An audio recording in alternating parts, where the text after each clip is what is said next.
someone made a great comment about this fucking movie, Oh, put it so succinctly, and I was like, I have to mention that. I watched this and I was like, number one, who allowed me to be in the room while this movie was on? Thanks, Dad. It was definitely my dad, 100%. And then, furthermore, I just thought it was I thought it was about werewolves at a weird resort. Like that's the way I remember this movie in my brain. That's the only fucking part of the movie that I have any recall for. I was so befuddled as I got into this movie, Ashley. I don't know what movie I thought The Howling was. It's not what this movie is, though. I agree. It's I like, number what? one, I the whole serial killer aspect of it was just fucking mind blowing to me. It starts. I mean, we don't have to jump in as hard as I am about to jump in, but fuck, that's a wild ass movie. I can't believe I was allowed to watch that at a very young age. Never gonna find this comment now, but I believe it was Mandy Taylor that said this in reference to The Howling. If it wasn't Mandy, forgive me for whoever it was, and I'm not giving credit, but someone described the transformations in this film as Jiffy Pop werewolf transformations. And friends, it's so perfect. It's so perfect. The bubbles alone. Come for the bubbles, stay for the explosions. We're going to talk about The So Howling tonight. gross. It's a movie night, everybody. It's a movie night. What inappropriate movies did you watch as children? Was it one that starts with a gang rape? Because that's what this does. My goodness. My God.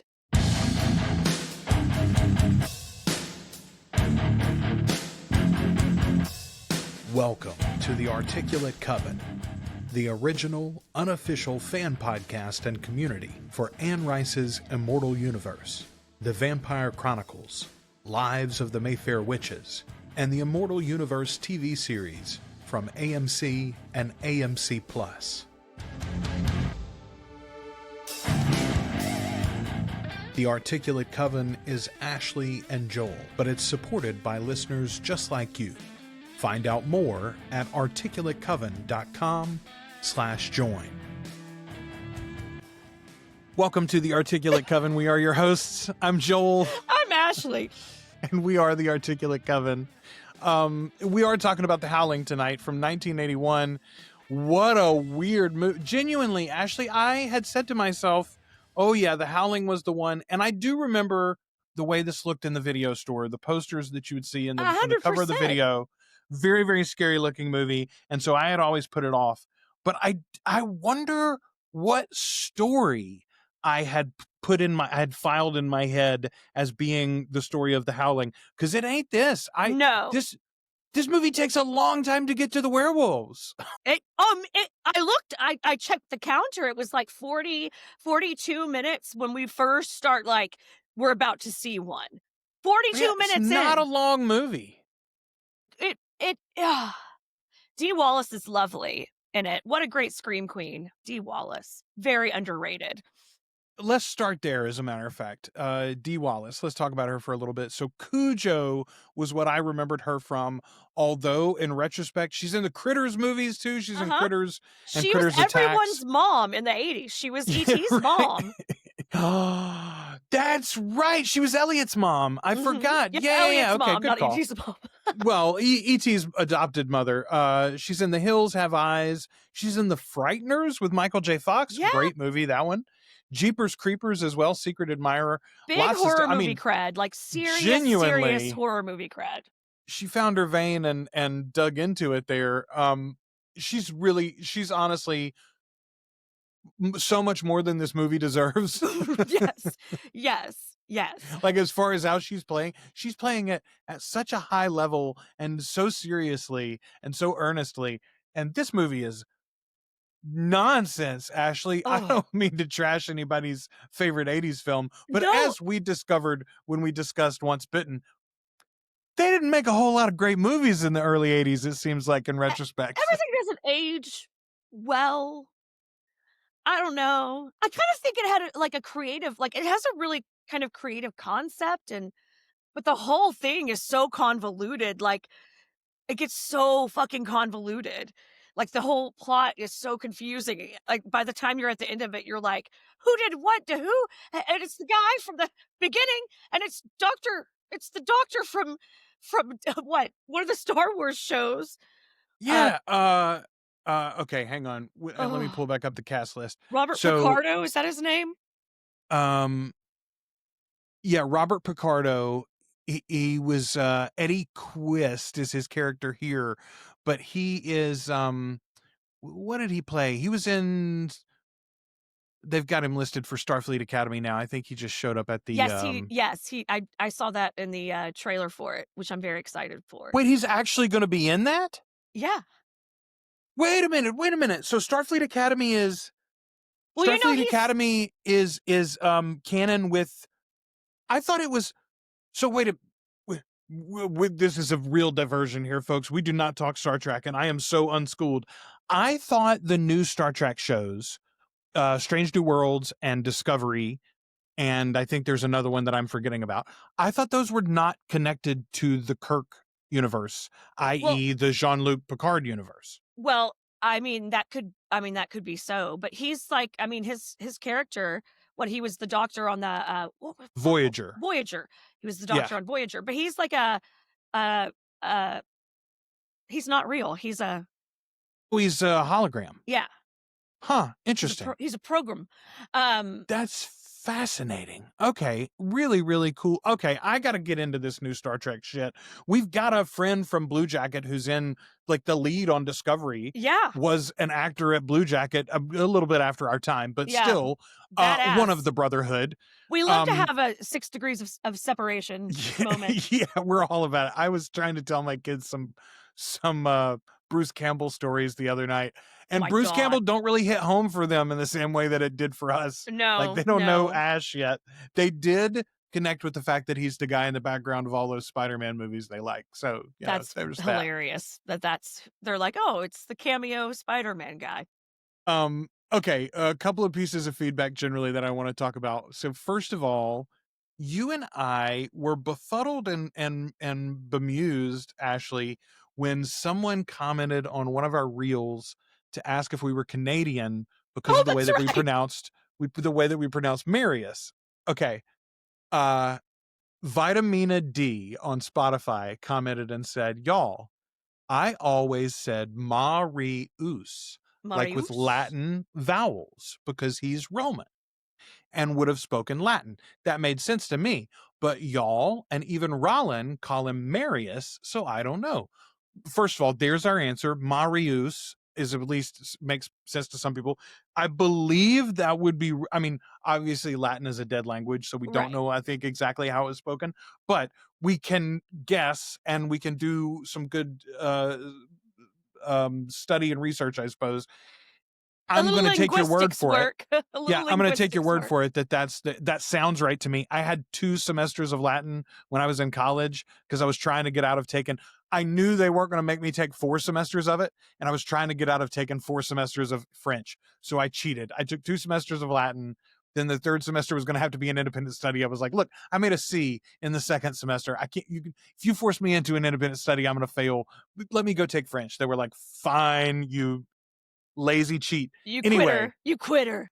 Yeah, my guess is that you're right on that. And so that would be the answer. There's the way that people might pronounce it that you and I have not thought of. Marius, which would be more of a Latin or a Roman pronunciation. Yeah, no, I've always thought it was Marius.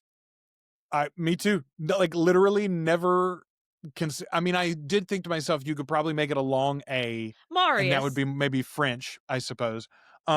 Since we're on a movie night, I want to mention this because this just came in recently. 2 comments on the Sinners video. We will call it sin. We will call it sin when we cannot profit from it. Shelby Baby said, "Funny that you didn't mention a major detail about Jack O'Connell. He's in Skims with Jacob Anderson. They've been hyping each other's vampire projects during the press tour." Fantastic. I don't know what Skims is. I don't either. That literally just came in as we were sitting here beginning to talk, Ashley. That's you and I were Real-time feedback is happening. yeah, right. No, Skims is, good Lord. Skims is that clothing brand, and now I can't find anything other than that. Yeah, and now it's gonna really fuck up your algorithm. You're gonna have some tight I don't know Kardashian what movie. clothing. What okay, Jack O'Connell is the guy's name. Let's see. I think they must have mistyped the name of the movie. But now I'm desperate to know what they're in together. No, it's a fixation, and it involves investigation. Right? Brett cleaned up the office, and number one, I feel like it's really echoey in here now because he cleared out a bunch of boxes. But number two, like everything's in kind of weird spaces, and I'm having trouble relaxing into my space tonight. I don't see anything close to that title, and I don't see anything. He's in 28 Years Later, and he's going to be in the Bone Temple that comes out soon too. I mean, I do know that Jacob has been hyping up Sinners and all of his recent things. Here's one exciting for me. Jack O'Connell is going to be in Godzilla and Kong Supernova, which is apparently the next movie in that franchise coming in 2027. Oh, that'll be Hell fun. to the yeah. I do like a Godzilla movie. They're very silly. Okay, and there was another comment on this video that I was super excited about. Someone commented and were replying to your statement. I love a blackety black movie. Yes. They were like, yeah, put that on the fucking poster. Yes. Hell yes.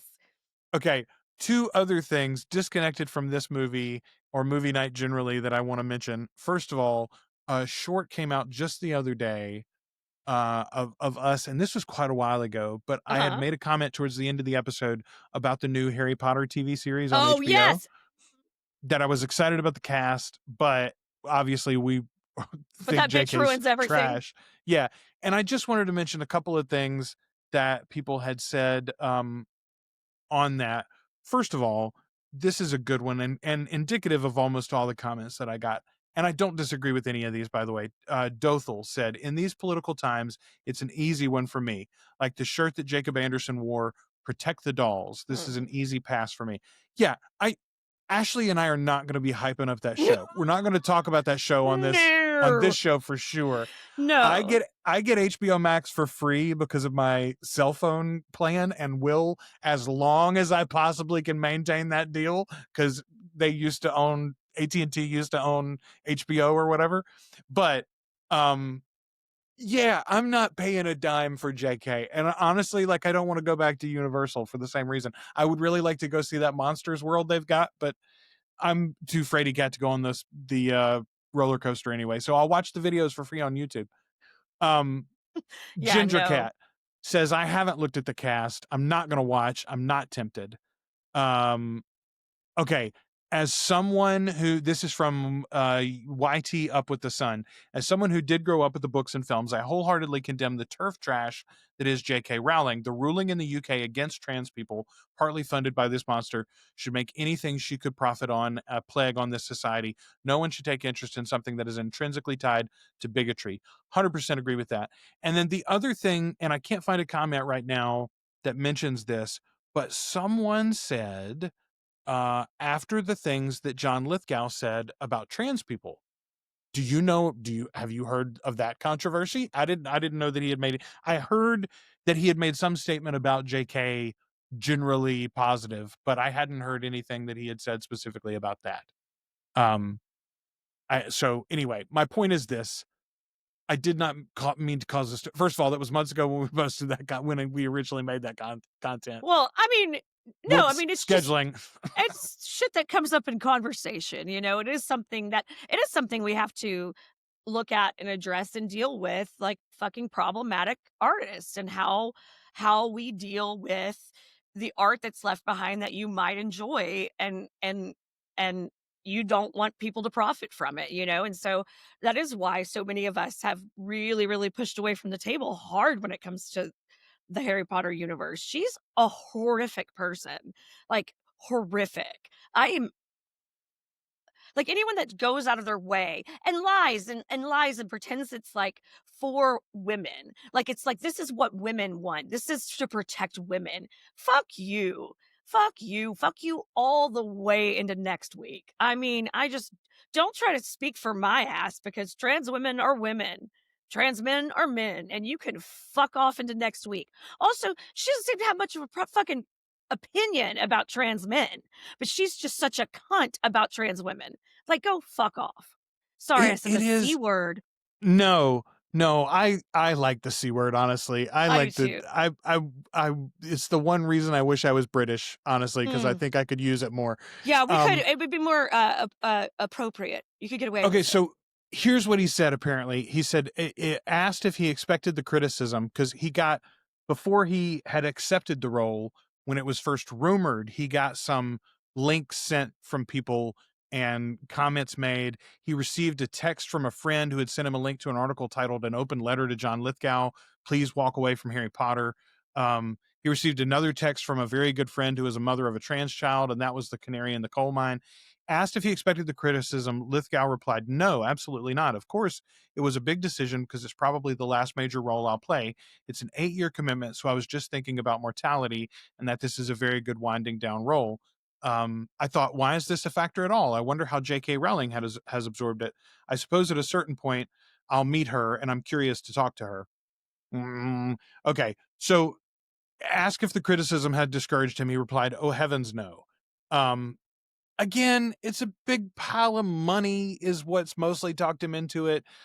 Again, it is like the end of his career, but yeah, you could have even if Look, he's listen, I wouldn't, if I was an actor, I would not touch that project with a 10-foot pole.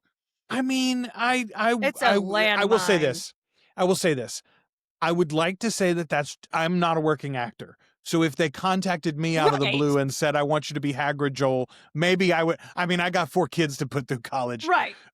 So maybe I'd just take the money but I will say Seamless. this though.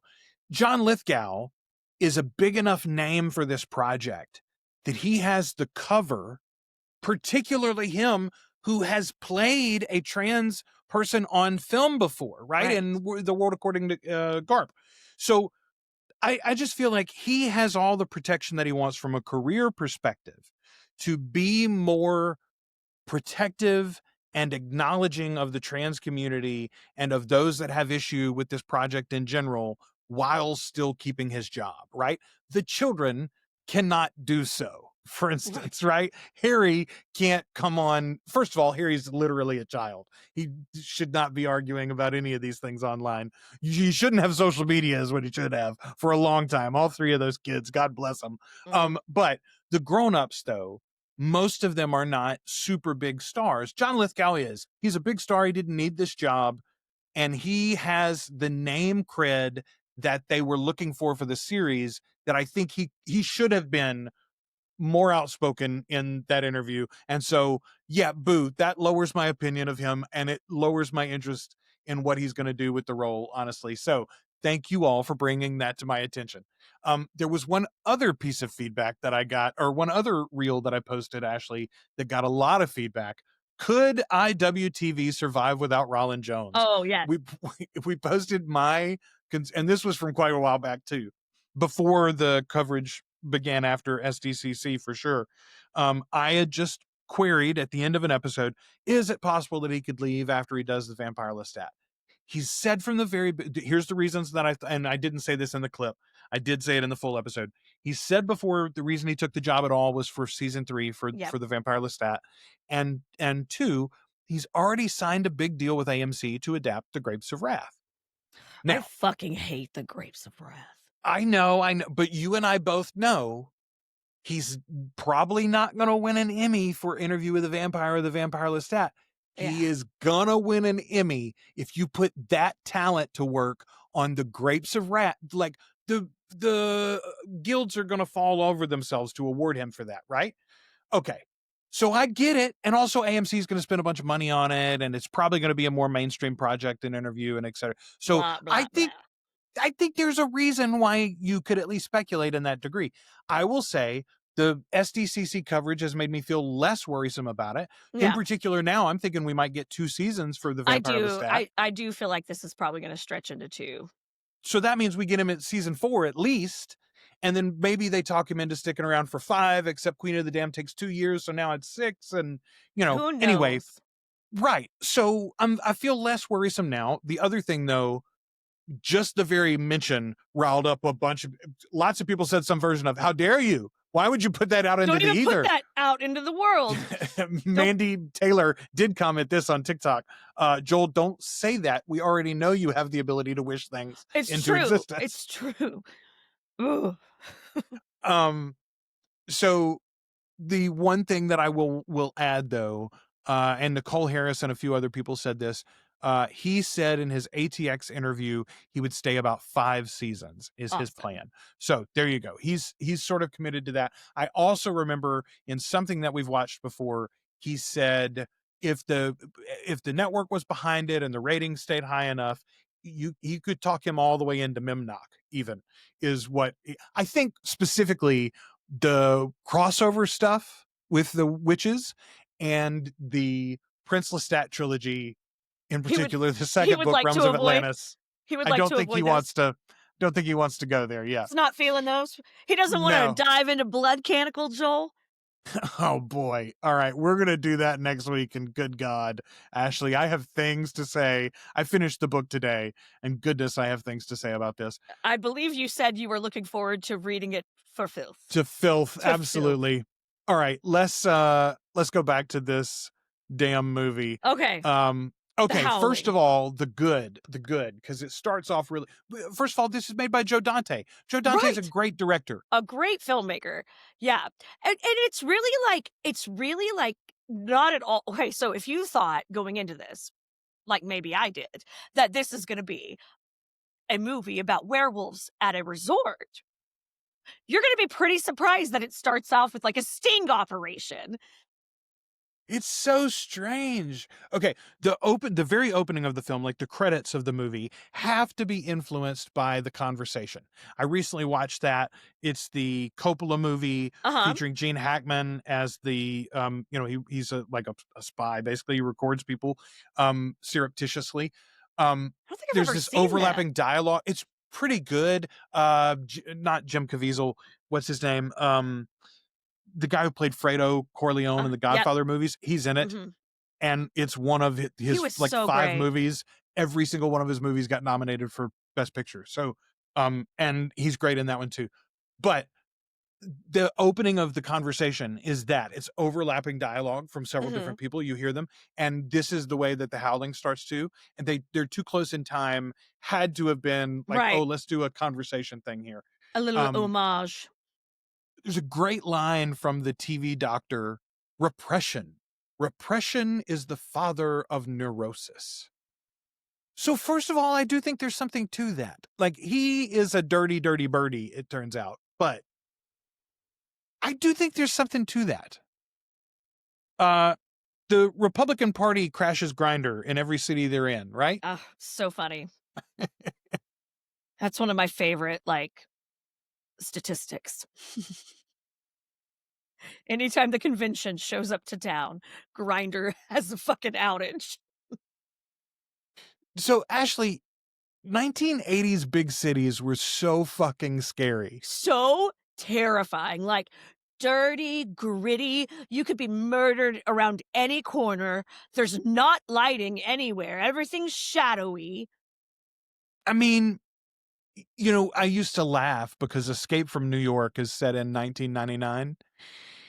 And I mean, that was the year I graduated high school. Right. And so even when I watched it as, like a teen, it was silly to think of, oh, New York is this dystopian wasteland in 1999. But if in 1981, this is the way they think big cities are, you can't be surprised. And I guess in 81, maybe it kind of was. New York was fucking New York was that rough, really rough. I've watched enough crime documentaries to confirm for you that New York was fucking filthy and murderous.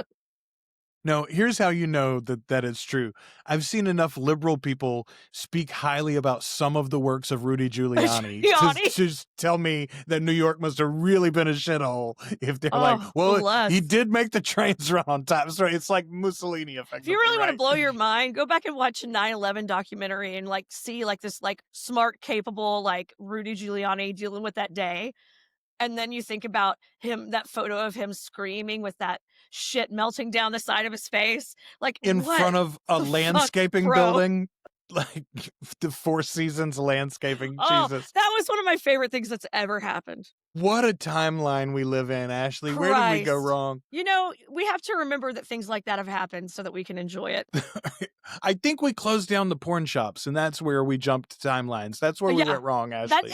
That's got to be it, you know? We needed more dirty, grimy porn shops. You need a place where you can put a quarter into a machine and watch a woman get gang raped. And watch a snuff film. Like, what are they showing on that thing, man? That's what Never I was mind. Like, who let me sit in the room while this was going? Like, Right? didn't even cover my eyes, I'm sure. Okay, to be fair, you were probably watching this maybe on cable or something, right? Oh, I mean, I couldn't even begin to make an excuse for this. Oh, I don't know. My goodness. It's like what a crazy beginning. So, okay. Our star Dee is in this terrible predicament. She's been left out to hang to dry because the communications equipment doesn't work. Have failed. And it's like, you don't check that shit. You didn't send somebody else into the porn shop first you don't to have see some whether backup closer than the concrete building is going to stop your radio waves or something. Like, come on, man. This is a bad operation. Very, very, very poorly organized and terrible, terrible plan. No backup. Here's a phrase that I don't want to hear at a porn shop, Ashley. Turn around now, Karen. Oh, I want to give you something. Blech. Blech. No, thank you.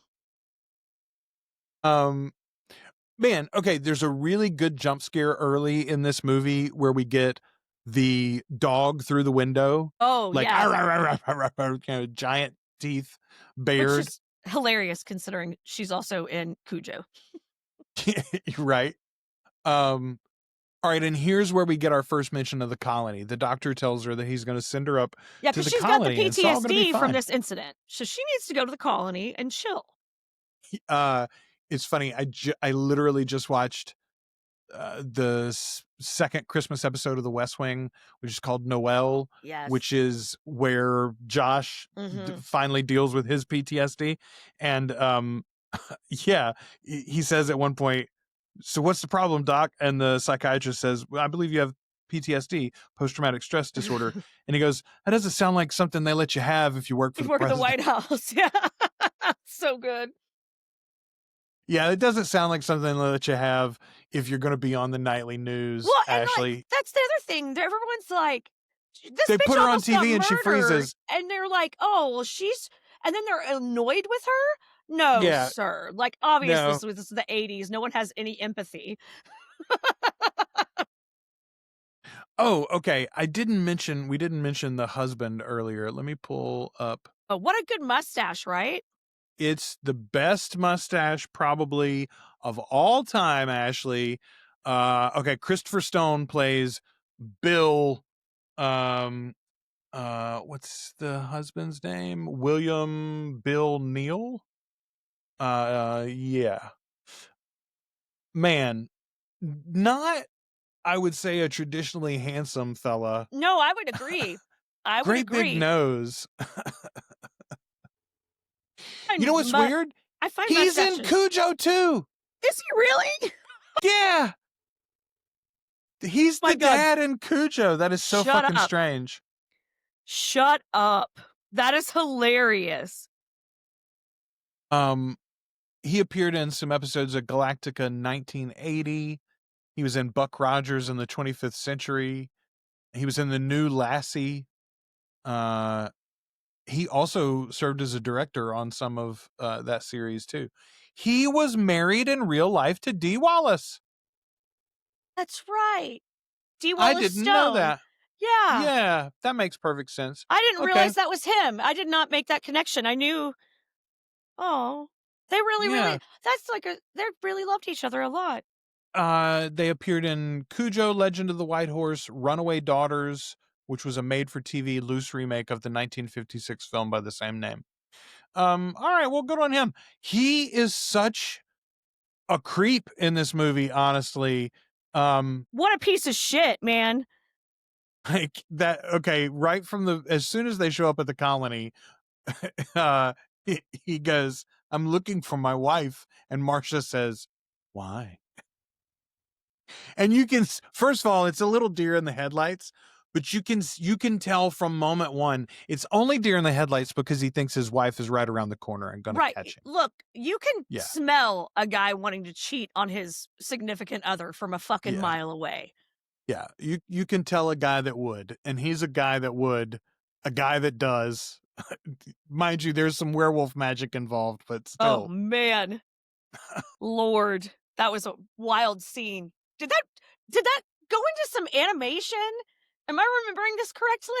When they actually have sex, you mean? Yes. So yeah, it does some stop motion stuff as they transform. Yes, It's a very weird scene. So Marcia, trippy and druggy.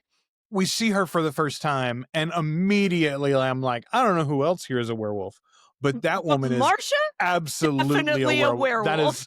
That woman is a shapeshifter for certain. For damn sure. You can smell it on her, so to speak, which is funny because the doctor immediately he's go, who is that? Oh, Marcia, a very elemental person. Oh, you don't say? She's very earthy, is she? Oh, she's crunchy. That's a nice way to say she fucks. Yeah. She's very grounded because she's got a dick in it. She's grounded because she's pounding. Okay, the shaky cam POV shots from the wolf are pretty dope. I've seen those done well in lots of films, but it's one of the best things in this movie, honestly. Yeah, is those like POV shots. It's very well done, and they do they do wait so long before showing you a werewolf, and you hear howling. Like this movie's very well named because there's so much fucking howling in it. And you hear the howling before you see a howling, you know? Man, okay. I have written down here. I think this is Dee that says it. I figure another 5 years of really hard work and maybe I'll be a human being.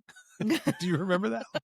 No, that's not Dee. That's her friend. That's her friend. That's her friend. Her awesome fucking friend. Yeah, she's the best. I figure another 5 years of really hard work and maybe I'll be a human being. Okay, so that's like my favorite. Also, the subplot I didn't remember at all of her friend and I guess presumably the friend's boyfriend that both work for the studio with her. Yeah, he's like a producer or something. Yeah, they're investigating this guy that tried to kill her. They're investigating the serial killer, and his fucking body disappears. Right. Like his body just disappears. All right, so Dennis Dugan plays Chris Halloran.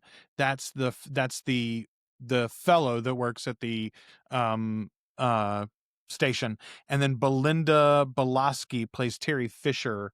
That's the friend. And this, she's definitely the character, the person I remembered the most in this movie was her, but I didn't remember plot or anything. So, but her character is so, I feel like loosely defined, right? Okay, so she doesn't feel like a real person. She feels like an archetype.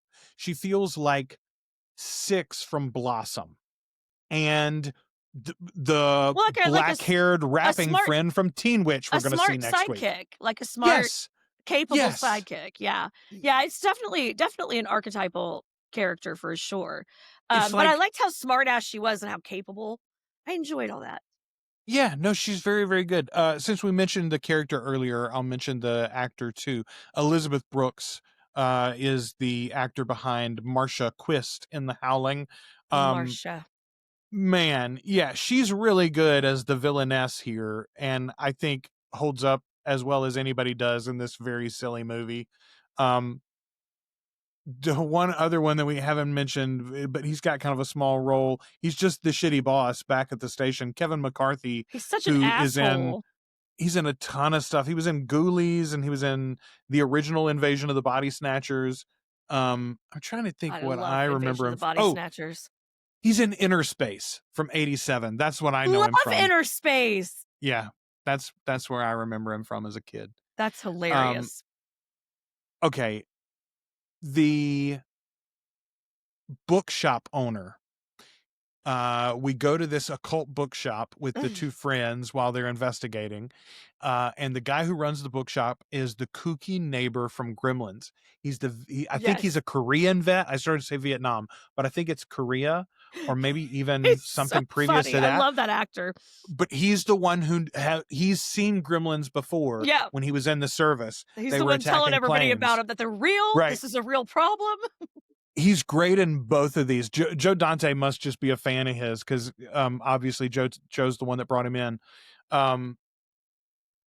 So it's interesting to me, thinking about Joe Dante specifically, how much the transformations of these werewolves, which we described earlier as Jiffy Pop transformations, they look alarmingly like the Gremlins birthing sequences. Yes, when they get wet, after they get wet, bubble and pop and yeah, I wouldn't have thought about it until just talking about Joe Dante there, but yeah, gross, squishy special effects like that really turn my stomach. Like, I could deal with blood and gore all day. You got some guts, I'm fine. But like things that are like slimy and like protruding and like might be getting ready to pop and are like, yeah. bleh, that shit grosses me out bad.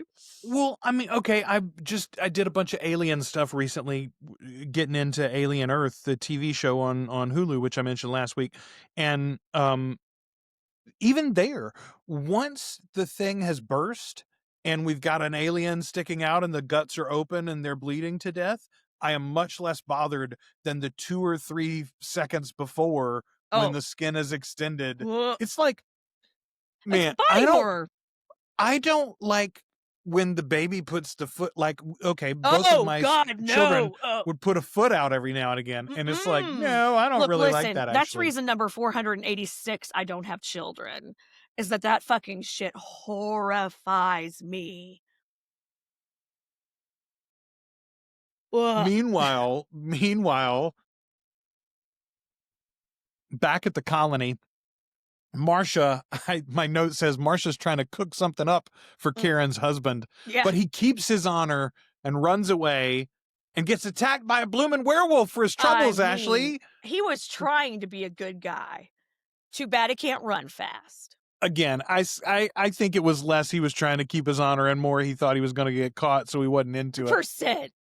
100%. You can't cheat on your wife that close to your wife. No, that's a bad idea. It's a bad idea generally. Suddenly, though, it's been mentioned previously in the movie that he's a vegan. He has no problem eating meat now, though. It was hilarious. Very excited about it. He's like going to fucking town on it, too. Like, so got lamb chops over there or some shit. Like, he is eating meat. And suddenly, Marcia starts cooking something very special up out in the woods, and now he's intrigued and is no longer running. And this is where we talk about it's weird to think about it, but yes, we have at least partially a stop motion animation sex scene here, Ashley. I keep almost saying Wolverine sex. No, it's not Wolverine sex. Well, it is interesting to me that like there's sex, and then there's some transformation and some more sex, and then there's more transformation and some more sex. Yes. It's like it's an ongoing aspect of the process. Maybe they used the sexual transitions to help them do the makeup effects. It's all an artistic choice, Joel. Yeah. See, it's a metaphor for the animal magnetism. These are really fucking gross, scary werewolves, though. Like, I do not enjoy it. They're really.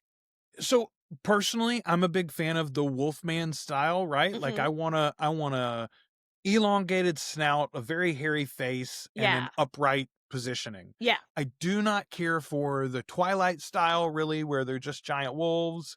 And I really do not care for whatever the hell this is. I'm assuming this is what, can we put a man in a suit? You know, I guess that's part of it, but like the puppetry, these are weird. These are weird monsters. They are, and it feels well, and like some of we'll get to that at the end. I almost skipped ahead to the very end just because that transformation in particular troubles me a lot.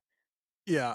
But like, yeah, So the friend realizes, Karen's friend realizes that one of Eddie, who is the guy who attacked her, one of his drawings is from the colony. He was Yeah. at the colony. yeah. Aghast. Oh no, the attack and the cure for her PTSD are not separate, actually, Ashley. Oh No, my. they seem to be related in some way that is heretofore untold. Who could have imagined that the TV psychologists are Was- dangerous? Was Ashley? dangerous. You know, if we had paid attention to this movie, if we'd have paid attention to The Howling, we'd have never fucked with Dr. Phil. I was just gonna say, what's this fucking doctor's name in this movie? I'm trying to find him. Where is he? It's not Walter. There we go. Dr. George Wagner. Patrick McNee is the actor here. Oh, he's great. He's in a bunch of stuff too. But yeah, Dr. George Wagner would absolutely be on a ride with ice these days, y'all. He is very much. Wait a minute. If you Google Patrick McNee, the top question under Google is, was Patrick McNee a nudist? He was an avid nudist. Honor Blackman claimed that he once invited her to play tennis in the nude. Look at that. All right. I would be very distracted playing tennis with a nude man. Okay, Patrick McNee is famous because of the Avengers, not the MCU stuff, but the original British Avengers. He was the male lead in that show from 61 to 69. He was in the New Avengers from 76 to 77. He was Sherlock Holmes. I believe he was Holmes. He might have been, no, he was Watson in Sherlock Holmes and the Leading Lady and the Incident at Victoria Falls. And he was also in A View to a Kill. Did he play M maybe in one of those? I think he was Sir Godfrey Tibbet in A View to a Kill. There you go. All right.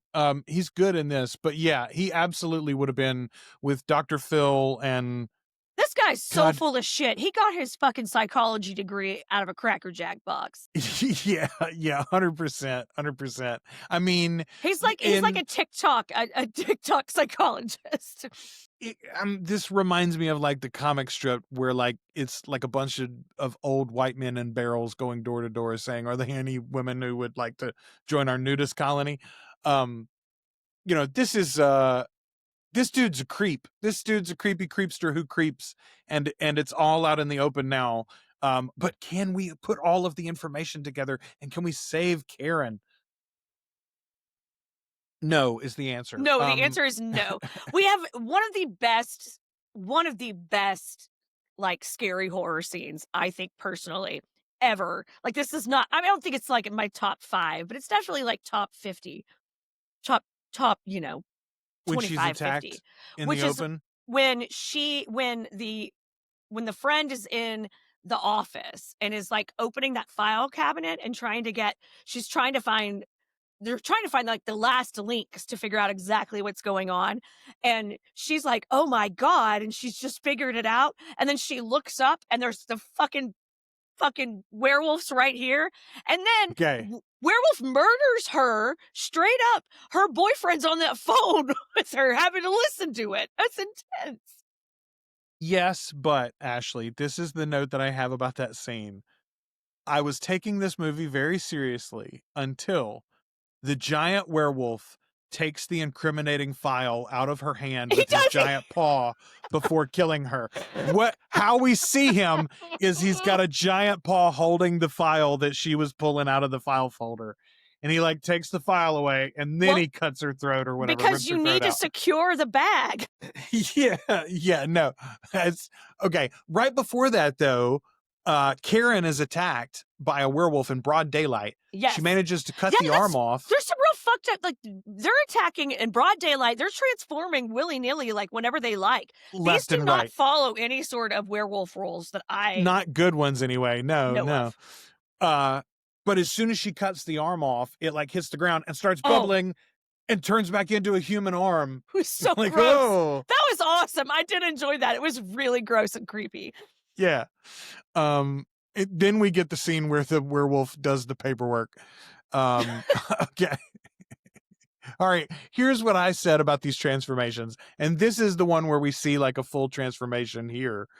These transformations take so long you could drive from Denver to the airport and back. That Actually, one in particular. it's God. Jesus Christ, stab him with something, shoot him, throw him, push, just run while he's turning. Apparently this is going to take all day. Spend 20 minutes doing it. Yes, that was took so long. I was like, you guys should have simplified this process. Marcia leads a coup against the doctor, and she says, "You can't tame what won't be tamed, Doc." I love the idea that even the perverted fake television psychologist is out of his depths here. His cult has gone beyond him now. Your cult is now culting you. I never thought the leopards would eat my face. My actually. face? No. Why would they? They're my friends. Okay, so our buddy from the station finally shows up with all the silver bullets. All of them. And super smart. Way to go. Good move. I'm proud of you. Like I like though the guy at the shop is like, "You're gonna pay for those, buddy." I'll owe you. The station we'll build the station. Don't even worry about it. It's gonna be fine. But genuinely, he brings enough to solve the problem. He's just taking care of business. Which I do I'm like, why is he a good shot? Do we know that? Like, where did this come from? Established? Why is he is he shooting from the hip? Like, what's happening here? Okay. There's a moment where they bar the door of like the barn, the stable, all the wolves are inside, and then they light it on fire. They burn it down. Reminds me of Sinners, which we saw recently. Right. I thought that was a cool moment. It's an excellent move. It's a very clever, smart move. Okay. Was not expecting this twist at the end until just seconds before it happened. Basically, I finally was like, oh, this is what they're doing. So our twist is that Karen doesn't make it out clean. She been attacked. She's going to turn, and she decides that she's going to sacrifice herself on TV, which of course most people won't believe anyway. She's trying to get the word out, but she's genuinely like, fucking werewolves are real. This is a problem, and I'm going to prove it to you now. And then we have her transformation into a werewolf, where briefly she looks like a version of one of the cats from the most recent Cats movie. She gets the cat nose. I'm like, you got to make the snout longer before you get that furry face. It fucking it was so weird. I didn't like it. It was a weird look. But, I mean, as our Jesus protect us all, as our president once said, he could shoot somebody on Fifth Avenue and people would still vote for him. Y'all, if you've sold yourself a narrative, I guess even something like a woman turning into a werewolf on live television and then shooting herself. Well, there will be people that will tell you that you didn't see that, Joel. That's not what you saw. I mean, for sure. And we see it immediately. The guy at the bar just dismisses it. Yeah. And then somebody else is like, no, that was for real. But like most people are like, well, of course it's not real. Anyway, meanwhile, Marcia is at the bar. Fucking Marcia's at the bar. Buying her a burger. A rare burger. Hence we get more of these to come in this franchise. I'm assuming Marcia may continue, or that character does at least. I don't know. I barely remember this movie. I definitely don't remember the Howling 2. I know, right? I know there are other Howling movies after that. I think there are like 4 or 5. The credits rolling over Joel, there's been 7. Jiminy Christmas. The credits rolling over the cooking burger is hilarious to me, Ashley. Like, yes, I loved that. That was excellent. I was like, this is so. I just kept letting it play. I was like, is something gonna happen? How long? Yeah. What are we gonna pull back from this burger? No, we're just gonna watch this burger. That. It's like Soggy-ass burger cook. greasy, soggy burger cook, yeah. You know that's gonna What be a a hellacious burger, though. That place like that's always got a good fucking hamburger. what a weird fucking movie, man. What a Oh, weird movie. what a weird movie to let your, like, 5-year-old child watch. Yeah, I can't defend. I genuinely, this is a worse movie. There's no sexual assault implied in that first Predator movie, I'll say. I was 7 when I watched that one, and that's the one that we point to and go, "Oh, that's why Really? Joel's the way that he is." Yeah. Yeah. Dad and I watched it when it was first came out on home video. We watched it on my 13-inch TV in my bedroom. I love Predator. I fucking love it. But that I'm a big Predator fan. didn't scare me, though. It's the skinned bodies. The skinned bodies, the Oh, hanging yeah. bodies is like a Yeah, big. you're right. No, you're right. There's some real Yeah. gross shit in that. But there's no sexual assault in No. that first one, at least. And No. there's a lot of it in this, honestly. It's a real weighty. Yeah. Real weighty thing for a kid to work through. Which is probably, I didn't work through any of it. I just ignored the things I didn't understand, which is why I thought this was a movie about a werewolf at a resort. I will just say this. The fact that I also finished Blood Canticle this week makes this not the worst piece of media that I watched or partook of this week. But it's close running, y'all. It's close running. Oh, my God. I watched so many good movies the week that I watched this, too. I watched I watched Superman. That's when we watched Weapons. And I watched Trap with that M. Night Shyamalan movie. And I haven't seen. That's the concert movie. Yeah, I enjoyed the hell out of Yeah, that. I haven't seen that one. I think I'm gonna like that one too. It's a good time. And then and in the midst of that, I had also watched this, so I had a lot to work through. So I've been mainlining the Alien stuff lately, and I have just started today. I borrowed it from my library, actually using Hoopla digitally. I borrowed Escape from Alcatraz, which I'd never seen before, the Clint Eastwood movie. Yeah, I just started it like 15 minutes before you got home today, so I'm not very far into it, but that's what I'm currently watching. That's excellent. I'm glad we saw this one. I think I gave it a 2 and a heart. I did enjoy it. I saw your letterbox pop up.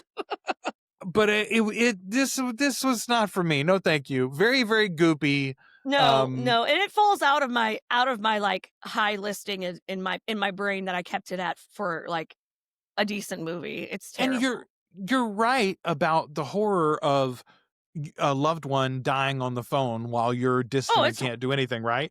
Awful.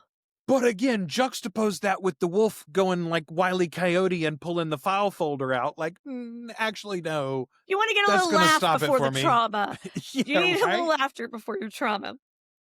I mean, we do have to remember this was like right before we got into a string of Jasons and Freddys where every kill had a quip or an interesting humorous moment. So Freddy Krueger, what a fella. All right. Thanks everybody who suggested The Howling. I'm glad I finally could check that one off my list. And also I need to go now watch and I meant to watch it actually before, but it left Peacock before I could get to it. The one that just came out last year from Blumhouse. It's called The Wolfman, which apparently is not great, but since I am in a werewolf mood now, I'm going to try to get a copy of that one and watch it sometime soon. That Marvel black and white werewolf thing? Werewolf by Night. Yes, that was so good. And I will say, if you haven't seen that yet, the black and white version, the original version is in black and white. It's very, very good. They have also since released a color version, which is apparently rated R because there's a lot more blood in it, obviously. But I thought that was not only a good Marvel story, a great horror story too. I wish they'd do more like that. Like, why not do, I don't know, you ought to do one of those every Halloween, I feel like, if you're Marvel. 100%. Like, yeah. What are we waiting on? All right, that is our discussion of The Howling. Next week, we will be back to wrap up Blood Canticle, and then we've got Teen Witch as well. Again, probably not a good movie, I would say, but a little aperitif after the darkness that is. There's no sexual assault in Teen Witch, I can tell you that. No. I say that. There might be non-consent now that I think about it. There's probably a love potion, right? Yeah. Potion. Shit. God bless. Fucking 80s. Fucking 80s movies. There's no consent in the 80s. Oh, okay. Until the next time, we have been your hosts. I'm Joel. I'm Ashley. And we are the Articulate Coven.